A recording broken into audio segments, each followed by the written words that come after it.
Good morning to all of you. Good morning, sir. Good morning. And so ఈ రోజు మనకి R2R process గురించి first class introduction class first class ఇది. And నిన్నటి session లో మనం బేసిక్ గా R2R అంటే ఏంటి, R2R సాలరీ ఏంటి, R2R సిలబస్ ఏంటి, P ఏంటి, మన ఇన్స్టిట్యూషన్ లో బేసిక్ గా మనకి ఏమేమి చెప్తాం, R2R, P2P, OTC మూడు కవర్ చేస్తున్నాం కాబట్టి మూడు చెప్తున్నాం మనం. అలాగే R2R సంబంధించిన బేసిక్ ఓవర్ వ్యూ నిన్నటి క్లాస్ లో అయిపోయింది, అవునా కదా? సో మరి ఈరోజు సెషన్ లో R2R సంబంధించి మనం ఇన్ డీటెయిల్ గా ఇంట్రడక్షన్ క్లాస్ అనేది చెప్పుకోబోతున్నాం. R2R సంబంధించి ఇన్ డీటెయిల్ గా ఇంట్రడక్షన్ క్లాస్ అన్నమాట. ఓకేనా? Okay, right.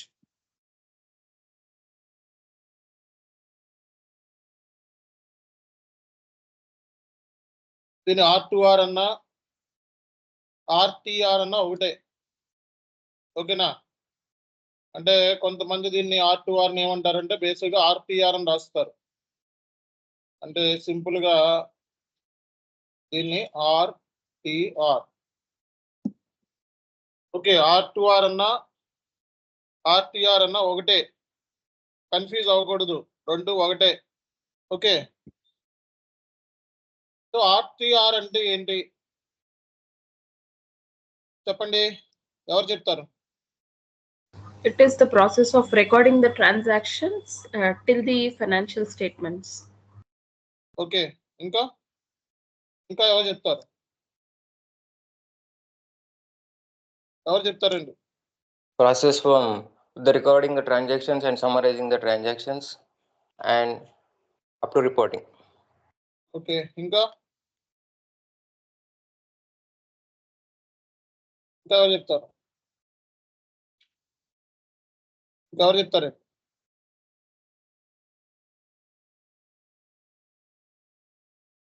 సో R2R అంటే మనకి ట్రాన్సాక్షన్ ని రికార్డు చేయటం, క్లాసిఫై చేయటం, సమరైజేషన్ చేయటం, ఫైనాన్షియల్ స్టేట్మెంట్ ని ప్రిపేర్ చేయటం అండ్ ఫైనల్ గా రిపోర్టింగ్ అవటం. అంటే సింపుల్ గా మాట్లాడితే మనకి ఫస్ట్ డేటా క్యాప్చర్ చేయాలి, అవునా కదా? దాన్ని మనం ఏమంటున్నాం? రికార్డింగ్. రికార్డింగ్ అంటే ఆల్ ట్రాన్సాక్షన్స్ ని మనం రికార్డింగ్ అంటే వేరే కాదు. Recording is nothing but transaction gathering. SAP లో ట్రాన్సాక్షన్స్ అన్ని రికార్డ్ చేస్తాం. Okay, all transactions should be recorded. All transactions అంటే ఏంటి? ఆల్ ట్రాన్సాక్షన్స్ అంటే ఏంటి? డే టు డే జరిగే ట్రాన్సాక్షన్స్ అంటే మనీతో మెజర్మెంట్ చేసేవన్నిటిని మనం ట్రాన్సాక్షన్ అంటారు. అర్థమైందా? మనీతో మెజర్మెంట్ చేసేవన్నీ కూడా ట్రాన్సాక్షన్. ఫర్ ఎగ్జాంపుల్ మీకు ఒక చిన్న ఎగ్జాంపుల్ చెప్తే అది ట్రాన్సాక్షన్ కాదు, చెప్పండి. ఓకే, సో ఒక చిన్న ఎగ్జాంపుల్. సో డైరెక్టర్ హెల్త్ బాగాలేదంట. ఓకే, లాస్ట్ 5 days నుంచి 10 days నుంచి హెల్త్ బాగాలేదంట. దాని మూలంగా కంపెనీకి 10 lakhs నష్టం వచ్చింది. చాలా రికార్డ్ దిస్ ట్రాన్సాక్షన్? No. చెప్పాలి. No, sir. సో అంటే ఇక్కడ ఫైనాన్షియల్ ట్రాన్సాక్షన్స్ మాత్రమే మనం రికార్డ్ చేస్తాం, అంతేగాని ఇక్కడ డైరెక్టర్ హెల్త్ కిను అలాగే కంపెనీ ఫైనాన్షియల్ కి ఎటువంటి సంబంధమే లేదు. It's not transaction. Transaction means which can be expressed in terms of money and అది జరిగి ఉండాలి. మనకి అక్కడ ట్రాన్సాక్షన్స్ ని మన SAP లో రికార్డ్ చేస్తాం. సో ఇక్కడ rent paid, salary paid, audit fee paid, అలాగే అవుట్ స్టాండింగ్ ఎంట్రీస్, అలాగే ఫిక్స్డ్ అసెట్ పర్చేజ్ చేసినవి అన్ని మనం ఏం చేయాలి? SAP లో రికార్డు చేయాలి. రికార్డు చేసిన తర్వాత జనరల్ గా ఏం చేస్తారండి? సెకండ్ స్టెప్ ఏంటి? క్లాసిఫైయింగ్. క్లాసిఫైయింగ్ అంటే ఏంటండి? క్లాసిఫైయింగ్ అంటే ఏంటి? What comes under which head? Ledger wise posting. Automatic SAP లో ఏంటంటే ట్రాన్సాక్షన్ రికార్డ్ చేసిన వెంటనే లెడ్జర్ వైజ్ పోస్ట్ అయిపోతుంది బై డిఫాల్ట్ ఆటోమేటిక్ అంతా ఎస్ఏపిలో. బట్ మామూలుగా అయితే ఏం చెప్తాము, R2R అంటే జనరల్ సెన్స్ లో మనం మాట్లాడుకుంటే ఫస్ట్ ట్రాన్సాక్షన్ రికార్డ్ చేయాలి, తర్వాత దాన్ని ఏం చేయాలి, క్లాసిఫై చేయాలి. Rent account, salary account, Rama account, Mohan account, మనం ఇంటర్మీడియట్ చదువుకున్నాం ఇవన్నీ, అవునా కదా. అకౌంటింగ్ అంటారు దీన్ని, ఏమంటారు, అకౌంటింగ్. సో ఇక్కడ క్లాసిఫై చేయాలి. సో ఇక్కడ R2R అంటే ఏదో ఒక మాడ్యూల్ కాదు. అంటే ఏంటి, మనకి R2R అంటే including accounts payables, including accounts receivables, GL accounts, fixed assets, including all. GL లేకుండా ఏ మాడ్యూల్ లేదు, అవునా కదా. Agree or not? GL లేకుండా ఏ మాడ్యూల్ లేదు, ఏ సబ్ మాడ్యూల్ లేదు GL లేకుండా. కాబట్టి R2R అంటే సర్వం, పెద్ద కాన్సెప్ట్ ఇది, ఓకేనా. కానీ ఏంటంటే ఇక్కడ P2Pని సెపరేట్ గా, OTCని సెపరేట్ గా చేశారు. బట్ అవన్నీ పార్ట్ ఆఫ్ R2R. అంటే ప్రతి దాంట్లోనూ GL ఉంటుంది, అవునా కదా. క్రెడిట్ పర్చేస్ అన్నాం, ఎంట్రీ ఏంటి, credit purchase, purchase account అటార్ to vendor. Vendor అంటే పేయబుల్స్ లోకి వెళ్ళిపోతుంది, అది వెండర్ అంటే వెండర్ అకౌంట్స్. ఓకే, మళ్ళా పర్చేస్ అంటే మళ్ళీ GL. Vendor is sub ledger, చూసారా. అంటే ఏదైనా సరే ఇక్కడ GL తో లింక్ లేకుండా ఉండదండి. R2R అయినా, P2P అయినా, OTC అయినా, ఫిక్స్డ్ అసెట్స్ అయినా, ఏదైనా సరే మనకి 100% ఇక్కడ R2R తో లింక్ లేకుండా ఉండదు. రికార్డ్ టు రిపోర్ట్ ఫైనల్ గా, అంటే అన్ని కవర్ అయిపోయింది ఇక్కడ. అంతేగాని పర్టికులర్ గా GL మాత్రమే రికార్డు చెయ్యి, పర్టికులర్ వెండర్ మాత్రం రికార్డ్ చెయ్యి అంతలా. రికార్డ్ అంటే all transactions covered in this record, అర్థమైందా. తర్వాత ఏంటిదండి, రికార్డింగ్, క్లాసిఫైయింగ్, సమరైజేషన్. సమరైజేషన్ అంటే ఏంటి చెప్పాలి. ఫైనల్ బ్యాలెన్సెస్ ని సో రికార్డింగ్, క్లాసిఫైయింగ్, సమరైజేషన్ అంటే ఇక్కడ ట్రయల్ బ్యాలెన్స్ ముందు ప్రిపేర్ చేసుకుంటాం. తర్వాత ఏంటిది, ఫైనల్ అకౌంట్స్ మనం ప్రిపేర్ చేసుకుంటాం. ఫైనల్ అకౌంట్స్ అంటే ఏంటి, ప్రాఫిట్ అండ్ లాస్, అలాగే బ్యాలెన్స్ షీట్, ఓకేనా. Profit and loss, balance sheet, దాన్ని మనం ఏం చెప్తాము, సమరైజేషన్. ఇదే మెయిన్ ప్రోడక్ట్, అవునా కదా. ఏ కంపెనీకి అయినా కావాల్సింది ఏంటి, సమరైజేషన్. మేనేజ్మెంట్ కావాలి ఫైనల్ గా ఎండ్ ప్రోడక్ట్. అంటే కంపెనీకి ఫైనల్ అకౌంట్స్ అంటే ఏంటి, ఫైనాన్షియల్ స్టేట్మెంట్స్. ఫైనల్ గా కావాల్సింది కంపెనీకి ఏంటి, ఫైనాన్షియల్ స్టేట్మెంట్స్ అంటే ఏంటి, profit and loss account, balance sheet, అవునా కదా. సో కాబట్టి summarization of books of accounts తో పాటు ఫైనల్ గా మనం ఏమి ఇవ్వాలి, రిపోర్టింగ్ ఇవ్వాలి. Reporting, recording, classifying, summarization and reporting. Reporting ఎవరికి ఇవ్వాలి, stakeholders, financial institutions and banks. External users. ఎవరికి ఇవ్వాలి, ఎక్స్టర్నల్ యూజర్స్ కి ఇవ్వాలి రిపోర్ట్స్ అనేవి. కాబట్టి ఇక్కడ classifying, summarisation of books of accounts అంటే బుక్స్ ఆఫ్ అకౌంట్ క్లోజ్ చేసిన తర్వాత ఫైనల్ గా ఎండ్ ప్రోడక్ట్ ఏంటి, రిపోర్ట్స్ ఇవ్వాలన్నమాట. సో ఇందులో మనకి key steps in the R2R. మన దగ్గర మంచి మెటీరియల్స్ ఉన్నాయి. ఇంకా జస్ట్ మీకు ఇది రఫ్ డ్రాఫ్ట్ కింద చేసిన మళ్ళీ మీకు మెటీరియల్ కూడా ఇస్తారు, మీకు అర్థమైందా. Key steps in the R2R process. R2R process అంటే ఇక్కడ దాకా అంటే మనకి ట్రాన్సాక్షన్ రికార్డ్ చేసిన దగ్గర నుంచి, లెడ్జర్ పోస్ట్ చేసిన దగ్గర నుంచి, బుక్స్ ఆఫ్ అకౌంట్స్ ప్రిపేర్ చేసిన దగ్గర నుంచి, ఫైనల్ అకౌంట్స్ అయిన దగ్గర నుంచి, ఫైనల్ గా రిపోర్టింగ్ ఇచ్చేంత వరకు జరిగే మొత్తం హోల్ ప్రాసెస్ నే మనం R2R అంటే. అందుకే రికార్డ్ అంటే ట్రాన్సాక్షన్ రికార్డ్, రిపోర్ట్ అంటే.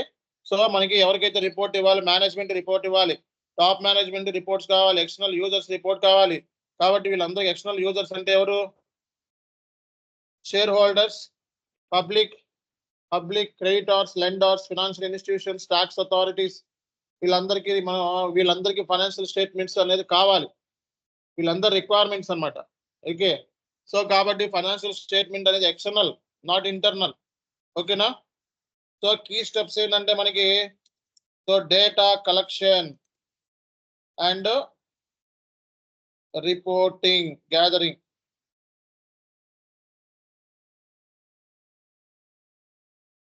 డేటా కలెక్షన్ అండ్ రికార్డింగ్ అంటే ఏంటి చెప్పండి ఇక్కడ. సో ఫస్ట్ మనం ఏదైనా సరే ట్రాన్సాక్షన్ జరిగి ఉంటే ఎవరికో రెంట్ పే చేస్తుంటే ఆ స్లిప్ ఉండాలి కదా. ఆ స్లిప్లు మనం బేస్ చేసుకొని మనం ఎస్ఐపిలో రికార్డ్ చేస్తాం. శాలరీ పేమెంట్ చేసాం, ఆడిట్ ఫీ చేసాం, పేమెంట్స్ ఉంటాయి, అవుట్ స్టాండింగ్ ఎంట్రీస్ ఉంటాయి. అలాగే ఫిక్స్డ్ అసెట్స్ పర్చేస్ చేసాం, అలాగే వాటికి సంబంధించిన డిప్రియేషన్ చేసాం, అవునా కదా. వాటిని మన ఫిక్స్డ్ అసెట్ ని అమ్మేసాం, రీసేల్ చేసాం. సో మరి ఇవన్నీ ఏంటి, కలెక్షన్ కదా, డేటాని కలెక్ట్ చేసుకోవాలి కదా. సో డేటాని కలెక్ట్ చేసుకున్న తర్వాత మనం ఏం చేస్తాం, ఎస్ఐపిలో ట్రాన్సాక్షన్ ని రికార్డు చేయాలన్నమాట. ఓకే, సో ట్రాన్సాక్షన్ ని రికార్డు చేయాలి. తర్వాత మనం చేయాల్సింది ఏంటంటే జర్నల్ ఎంట్రీస్. ఏంటిదండి జర్నల్ ఎంట్రీస్. జర్నల్ అంటే ఏంటి, జర్నల్ ఎంట్రీస్ అంటే ఏంటి చెప్పండి. జర్నల్ ఎంట్రీస్ ఏంటి, డెబిట్ క్రెడిట్ ట్రాన్సాక్షన్. Debit, ఎస్ఐపిలో every transaction should have debit and credit. Okay, and personal account ఎవరు చెప్తారు, ఇది కూడా అడుగుతున్నారు ఇంటర్వ్యూలో. పర్సనల్ అకౌంట్, నామినల్ అకౌంట్ ఉన్నాయి కదా, రియల్ అకౌంట్ చెప్పండి, ఎవరు చెప్తారు, ఎవరు చెప్తారు.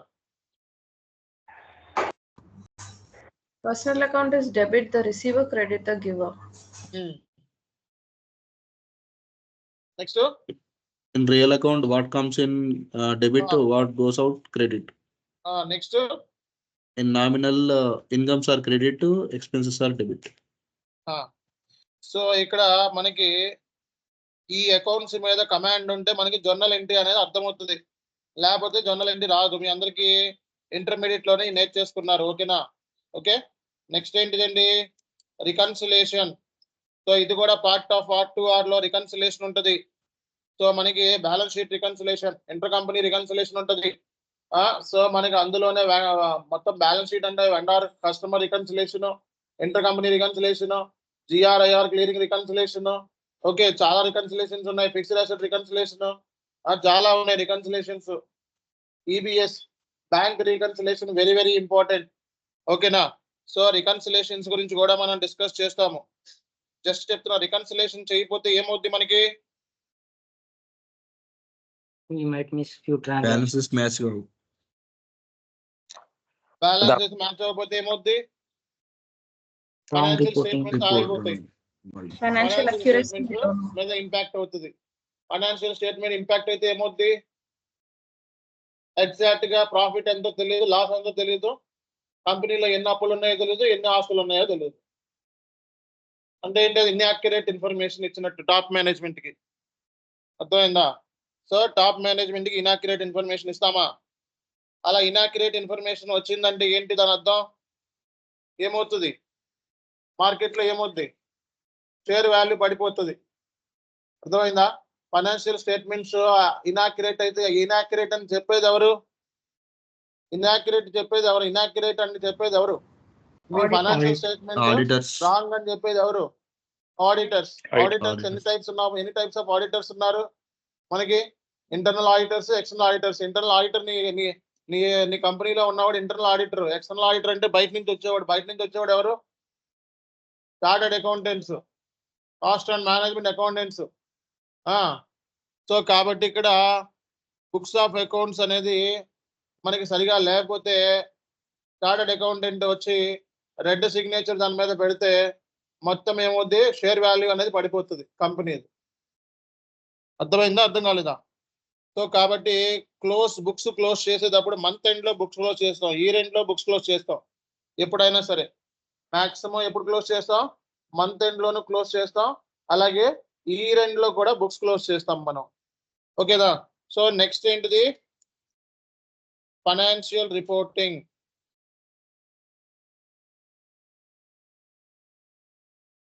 So financial reporting, so final గా మనకి ఇన్వెస్టర్స్, షేర్ హోల్డర్స్ వాళ్ళందరికీ కూడా ఫైనాన్షియల్ రిపోర్టింగ్ మనం ఇచ్చేస్తాం.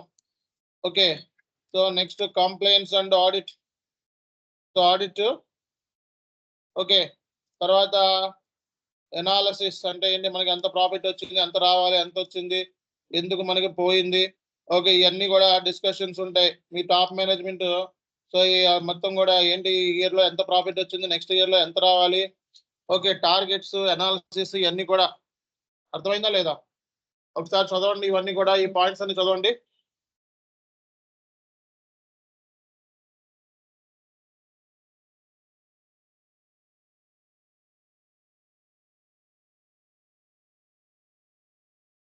data collection and recording, journal entries, reconciliations, closing the books, financial reporting, compliance and audit, analysis and insights. Okay, ఇంకా చెప్పండి. ఇంకా ఎవరు చెప్తారు?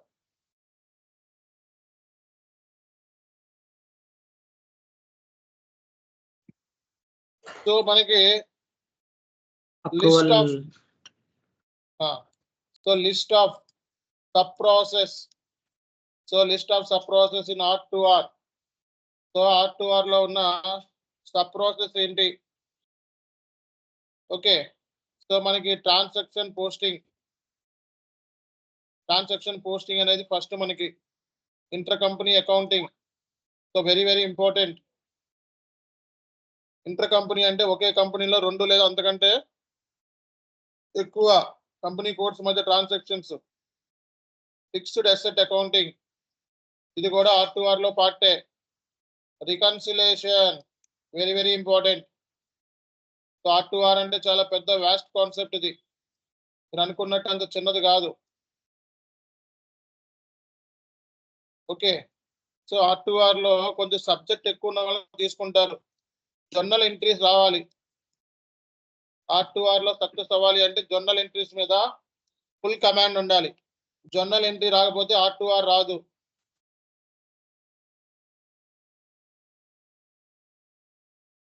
సో జర్నల్ ఎంట్రీ రాకపోతే R2R లో ఉపయోగం ఉండదు.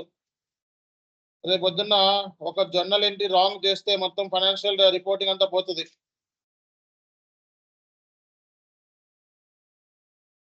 సో ఇది చదవండి ఒకసారి మొత్తం కూడా. List of sub process in R2R.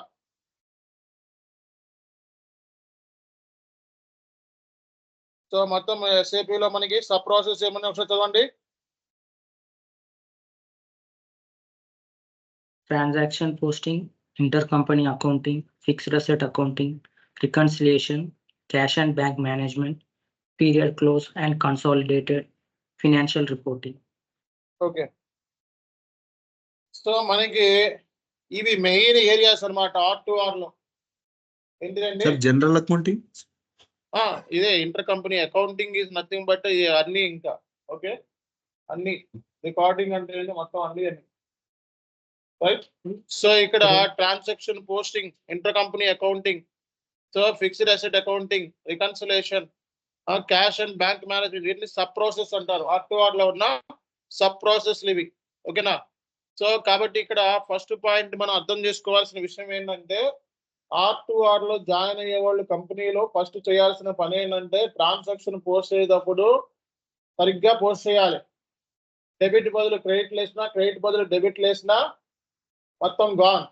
అందుకే బీకామ్ చదువుకున్న వాళ్ళని, ఎంకామ్ చదువుకున్న వాళ్ళని, CA చదువుకున్న వాళ్ళని, CMA చదువుకున్న వాళ్ళని, కామర్స్ లో పోస్ట్ గ్రాడ్యుయేట్స్ ఉన్న వాళ్ళని, లేకపోతే గ్రాడ్యుయేట్స్ ఉన్న వాళ్ళని మాత్రమే ఇందులో తీసుకుంటారు R2Rకి.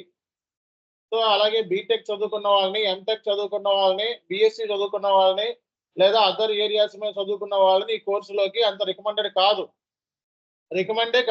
100కి 100%. మొన్న ఎవరో స్టూడెంట్ నా దగ్గరికి వచ్చారు. వచ్చి మొత్తం R2R కోర్స్ నేర్చేసుకున్నాడంట. నేర్చేసుకొని ఆడికి వెళ్ళిన తర్వాత క్వాలిఫికేషన్ ఎంటెక్ అని ఉంది. మనోడు 25,000 రూపాయలు కట్టాడంట ఫీజు. వాడు అప్పుడే అడిగాడంట R2R నేర్చుకోవచ్చు అన్నారంట. మార్కెట్ లో 25,000 కట్టేసి వచ్చేసాడు ఓన్లీ R2R. తర్వాత వచ్చి అడుగుతున్నాడు, సార్ నాకు R2R లో జాబ్ రావట్లేదు, ఎందుకంటే నీకు క్వాలిఫికేషన్ ఎంటెక్, ఇందుకే ఇదే రీజన్ రావట్లేదు. సో అదే చెప్తాను నేను. సో అందుకే మీకు ఫస్ట్ లోనే క్లారిటీ ఇచ్చాను, అవునా కదా? సో కాబట్టి ఈ కామర్స్ కాకుండా వేరే వాళ్ళు ఉన్న వాళ్ళు నేను కన్సల్టెంట్ అవుదాము అనుకునే ఉద్దేశం ఉంటే డెఫినెట్లీ రికమెండెడ్. కన్సల్టెంట్ కి పర్టికులర్ గా క్వాలిఫికేషన్ అవసరం లేదు. మినిమం క్వాలిఫికేషన్ డిగ్రీయే. అర్థమైందా? కాబట్టి ఇలాంటి సిల్లీ మిస్టేక్స్ చేస్తాం. అందుకే ఏంటంటే అకౌంట్స్ బ్యాక్గ్రౌండ్ ఉన్న వాళ్ళు మాత్రమే ఇందులో తీసుకుంటారు. కాబట్టి అకౌంట్స్ బ్యాక్గ్రౌండ్ ఉన్న వాళ్ళకి ఏమొచ్చుద్ది? డెబిట్ క్రెడిట్ లాజిక్ తెలుసుద్ది, అవునా కదా? వాట్ కమ్స్ ఇన్ డెబిటా, వాట్ గోస్ అవుట్ క్రెడిట్. ఏ అకౌంట్? Real account. అదే మనకి అక్కడ నాన్ కామర్స్ బ్యాక్గ్రౌండ్ అడిగితే చెప్తాడా? అవన్నీ చెప్పలేడు. నేను నాన్ కమర్షియల్ బ్యాక్గ్రౌండ్ స్టార్టింగ్ లో బిఎస్సి. ఈ డెబిట్ క్రెడిట్ లాజిక్ కోసం సంవత్సరం పట్టింది నాకు అర్థం కాక, ఎందుకు డెబిట్ వచ్చిందో ఎందుకు క్రెడిట్ వచ్చిందో. ఆ తర్వాత మెల్లమెల్లగా అర్థమైంది సిఎంఏ చేసిన తర్వాత.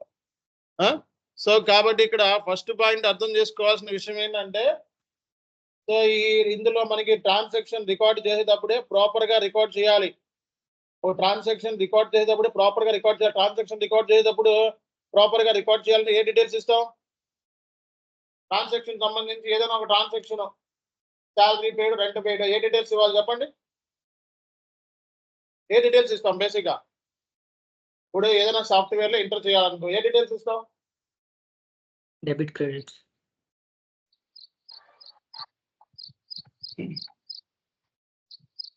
అది ట్రాన్సాక్షన్ ఎప్పుడు జరిగిందో అది రాయవా? నిన్న జరిగిందా, మొన్న జరిగిందా, 10 రోజుల ముందు జరిగిందా, 20 రోజుల ముందు జరిగిందా? సో ఎప్పుడు ట్రాన్సాక్షన్ జరిగింది? when the transaction has been occurred, those details you need to enter into SAP system. That is called as a document date. Document date. And what is the posting date? Posting date means today we are SAP entering లో the enter SAP system. That is called as a posting date. ఈ రోజు మనం SAP system లో enter చేస్తున్నాం. దాన్ని మనం ఏమన్నాం? Posting date, document date, posting date. Every transaction should have reference. అంటే SAP లో మనం శాలరీ, రెంట్ అన్ని పోస్ట్ నెంబర్లు ఉండాలి కదా కంపెనీ తరఫు నుంచి. ఇది 1వ నెంబర్, ఇది 2వ నెంబర్, ఇది 3, 4, 5 నెంబర్లు ఉండాలి కదా.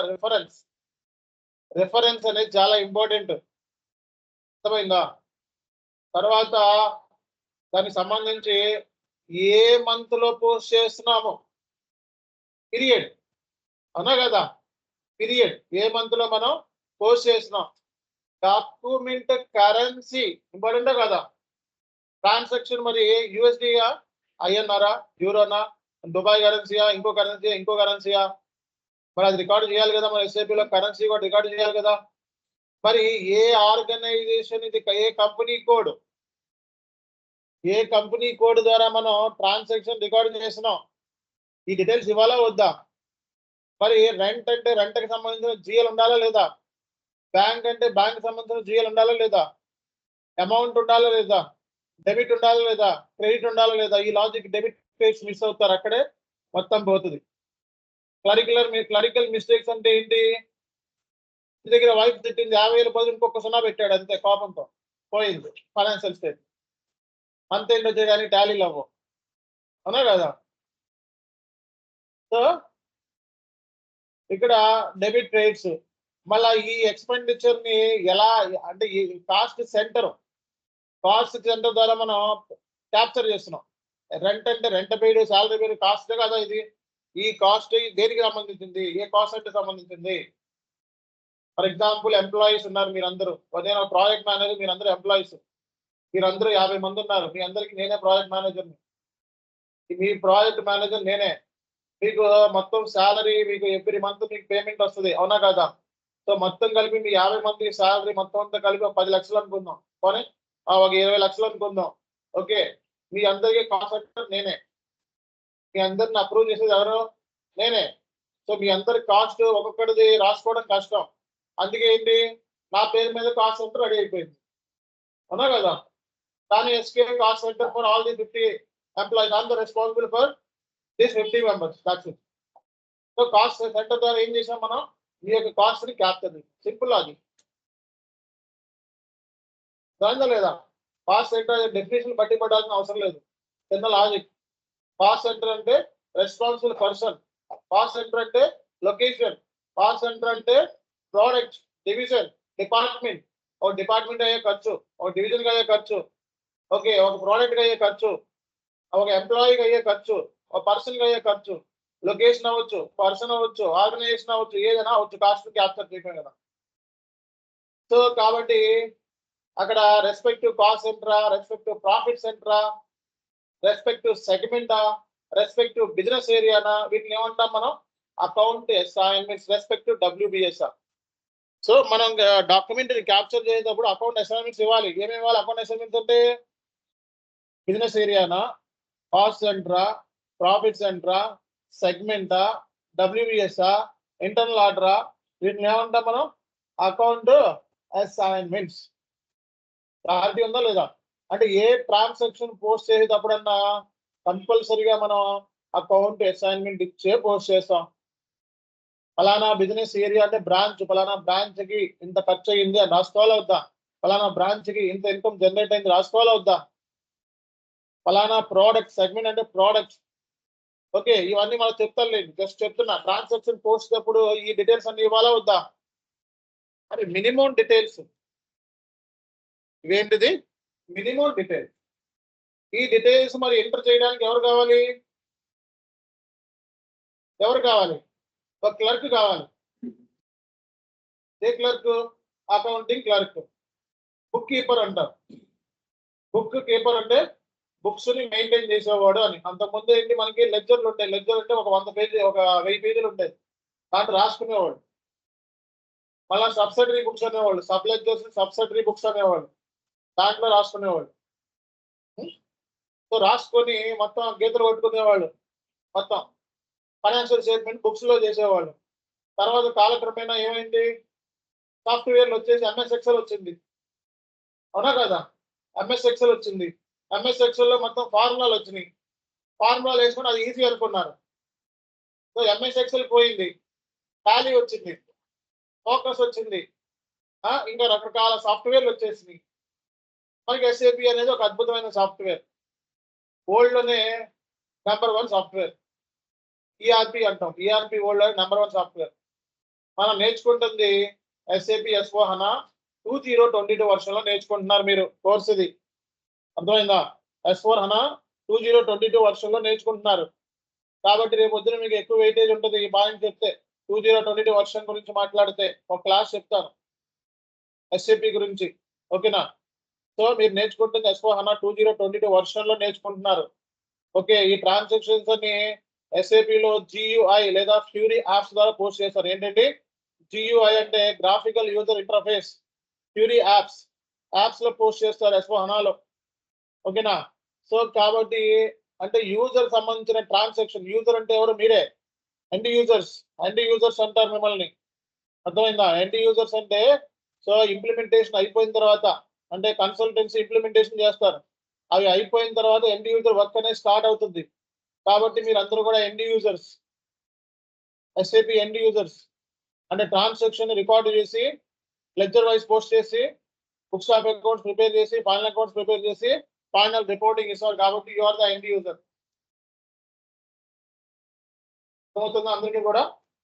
సో కాబట్టి ఎండ్ యూజర్ అంటే మనకి ఎంఎన్సీస్ లో R2R, P2P, OTCL ఉంటుంది.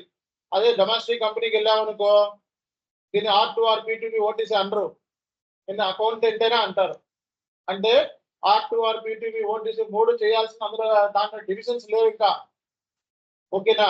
సో మనకి ఫలానా మ్యానుఫ్యాక్చరింగ్ ఇండస్ట్రీ, సిమెంట్ ఇండస్ట్రీ, ఫలానా ప్రోడక్ట్స్ ఇండస్ట్రీ, ఏవో మ్యానుఫ్యాక్చర్స్ ఉంటాయి కదా ఇండియన్ లోకల్ కంపెనీస్. అందులోకి వెళ్ళామనుకో R2R చేశానంటే R2R అంటే ఏంటని అడుగుతారు. అంటే జనరల్ లెడ్జర్ అంటే జనరల్ లెడ్జర్ పోస్ట్ చేస్తావా, పేయబుల్ పోస్ట్ చేయవా, రిసీవబుల్ పోస్ట్ చేయవా, ఫైనల్ అకౌంట్ చేయవా అంటారు అక్కడికి వెళ్తే. సో మనకి డొమెస్టిక్ కంపెనీస్ లోకి వెళ్తే మొత్తం మీద నాలెడ్జ్ ఉండాలి. Accounts, payables, receive. అకౌంటెంట్ అంటే ఏంటి? ఆల్ ఏరియాస్ మీద. అకౌంటింగ్ అంటే రికార్డు చేయడం రావాలి, క్లాసిఫై చేయడం రావాలి, సమరైజేషన్ రావాలి, రిపోర్ట్ రావాలి, వాడిని అకౌంటెంట్ అంటాం. సో కాబట్టి ఇక్కడ డొమెస్టిక్ కంపెనీస్ లో no R2R, no P2P, no OTC, total all. MNCs లో మీకు R2R కి 100 మంది, P2P 100 మంది, OTC 100 మంది దొరుకుతూ ఉంటారు. ఎందుకు?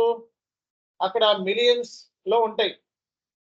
ఇక్కడ క్రోర్స్ లో మామూలుగా ఉంటే 10 కోట్లు, 100 కోట్లు, 20 కోట్లు, 150 కోట్లు అలా ఉంటుంది ఇక్కడ బిజినెస్.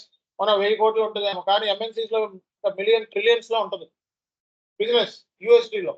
అందుకు వాళ్ళు ఏంటంటే పర్టికులర్ గా సీగ్రిగేషన్ చేస్తారు.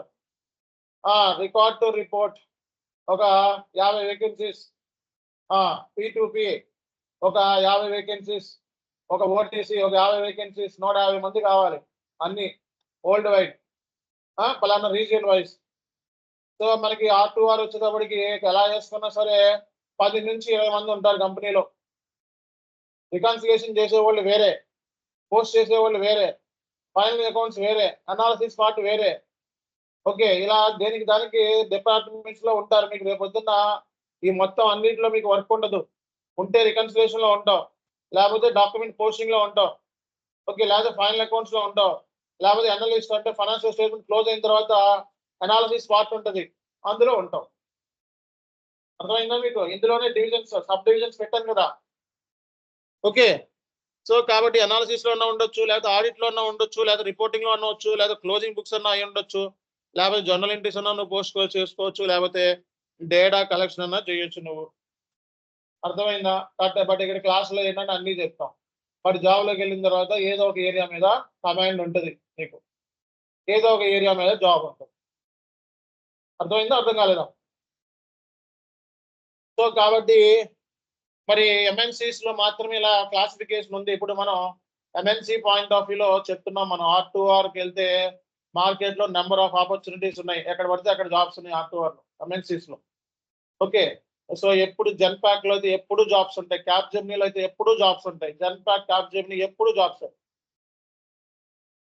కాగ్నిజెంట్ ఎప్పుడు జాబ్సే, TCS ఎప్పుడు జాబ్సే, IBM ఎప్పుడు జాబ్సే. సో కాబట్టి ఇలాంటి ఏరియాస్ మీద ఎప్పుడు కూడా జాబ్స్ ఉంటాయి ఇక్కడ మార్కెట్ లో. అండ్ షిఫ్ట్ వైజ్ ఉంటాయండి మీకు. మీరు ఎంఎన్సీ అంటే షిఫ్ట్ కి రెడీగా ఉండాలి. షిఫ్ట్లు తెలుసు కదా, UK shift, US shift.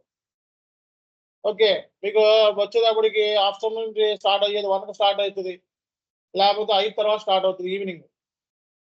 Night షిఫ్ట్లు ఉంటాయి. సో రొటేషనల్ షిఫ్ట్స్ ఉంటాయి. రొటేషనల్ అంటే ఏంటి? ఒకసారి నువ్వు నైట్ పని చేసావు అనుకో 3 నెలలు, తర్వాత 3 నెలల తర్వాత మార్నింగ్ షిఫ్ట్ ఉంటుంది, మళ్ళీ 3 నెలల తర్వాత ఆఫ్టర్నూన్ షిఫ్ట్, తర్వాత 3 నెలల తర్వాత నైట్ షిఫ్ట్. Rotational basis. కాబట్టి సో నాకు ఆపర్చునిటీ వచ్చిన తర్వాత ఇంటర్వ్యూలు అడుగుతారు, are you flexible with rotational shift అంటే అంటే ఏంటి అని అనుకోకూడదా? రొటేషనల్ షిఫ్ట్ అంటే షిఫ్ట్ ఏంటో నా షిఫ్ట్ చేస్తారేమో వేరే చూడని అనుకోకూడదా? అక్కడే ఉంటావు. షిఫ్ట్ అంటే ఏంటి? పని చేసే అది. కాబట్టి దానికి ఎస్ అంటే ఎస్ అని చెప్పండి. ఇంకా సో మన నైట్ షిఫ్ట్లు ఉంటే 11 గంటలు కానీ అందరు కావాలని నువ్వు పని చేస్తావా లేదా అని ముందు పారిపోతావా అని. నైట్ షిఫ్ట్ అని నిద్ర పట్టేస్తుంది, ముందు నిద్ర వచ్చేస్తుంది. ఓకే, మరి నైట్ షిఫ్ట్ నీ ఫ్లెక్సిబుల్ అని అడుగుతారు. ఎస్, ఓకే, తర్వాత చూసుకోవచ్చు, ముందు ఆఫర్ లెటర్ రిలీజ్ చేయండి అని అనుకోవాలి అంతే. అన్నింటికి ఓకే కొట్టేయండి. ఓకేనా? సో కాబట్టి ఫ్రెషర్స్ సంగతి చెప్తున్నా. ఎక్స్పీరియన్స్ అయితే నాకు డిమాండ్ చేసుకోవచ్చు, నాకు మార్నింగ్ షిఫ్ట్ కావాలి అని. అదే వర్కింగ్ వైఫ్ లేకపోతే మనకి ఇంట్లో మరి మ్యారేజ్ చేస్తున్న వాళ్ళు ఉంటారు, అబ్బాయిలు కాదా అమ్మాయిలు.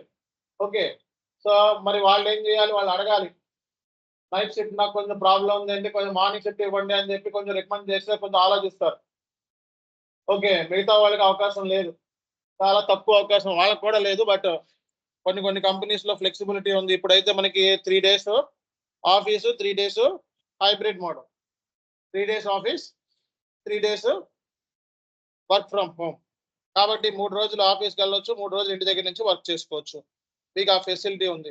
కాబట్టి ఇక్కడ R2Rకి వచ్చేటప్పటికి వీటి మీద మనకి ఫుల్ కమాండ్ ఉంటేనే మనం R2R R2R ఎండ్ యూజర్ అవుతాం. ఓకే, అన్ని ఏరియాస్ మీద అవసరం లేదు.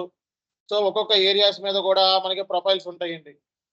బట్ ఇంటర్వ్యూ వచ్చేటప్పటికి ఆల్ ఏరియాస్ మీద తీసుకునే ఛాన్సెస్ ఉంటాయి. అర్థమైందా? అర్థం కాలేదా? సో కాబట్టి మనకి రానున్న క్లాసుల్లో మనకి నెక్స్ట్ అప్కమింగ్ క్లాసెస్ లో మనం ఏమేమి డిస్కస్ చేస్తామో చెప్తున్నా చూడండి.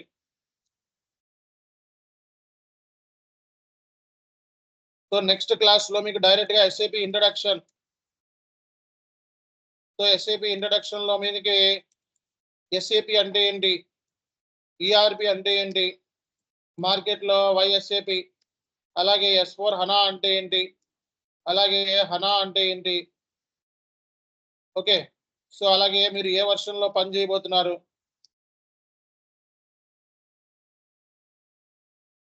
ఓకేనా? సో ఏ వర్షన్ లో పని చేయబోతున్నారు, వర్షన్ ఏంటి, అలాగే ఫ్యూరీ యాప్స్ అంటే ఏంటి.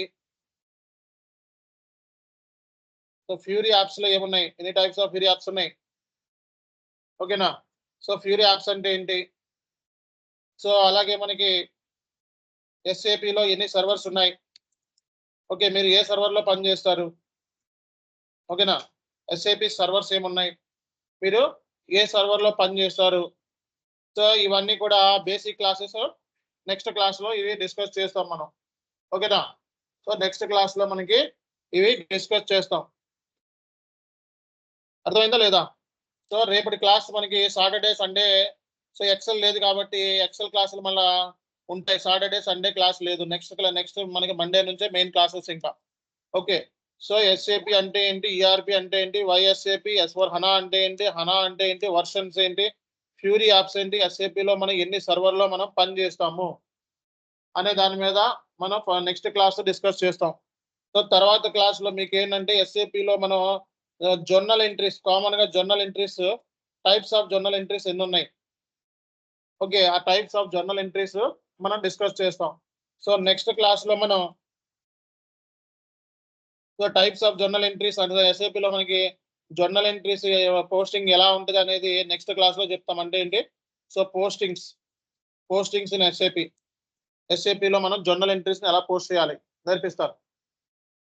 ఓకే. తర్వాత మనకి టైప్స్ ఆఫ్ జర్నల్ ఎంట్రీస్ అంటే మనకి అలాగే మనకి ఏంటంటే మంత్ ఎండ్ యాక్టివిటీస్ కూడా క్లాస్లో డిస్కస్ చేస్తాం.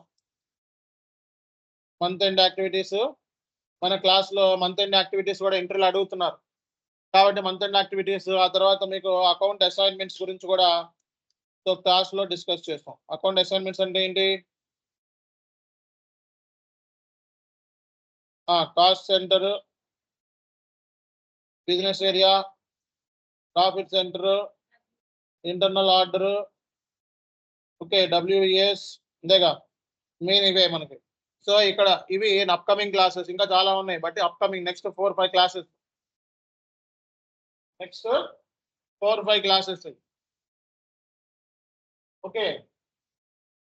సో కాబట్టి నెక్స్ట్ క్లాసెస్ అన్ని చాలా ఇంపార్టెంట్ క్లాసెస్, ఇవన్నీ కూడా చాలా ఇంపార్టెంట్, ఇంటర్వ్యూలు అడుగుతారు, ఎక్కువ అడుగుతారు.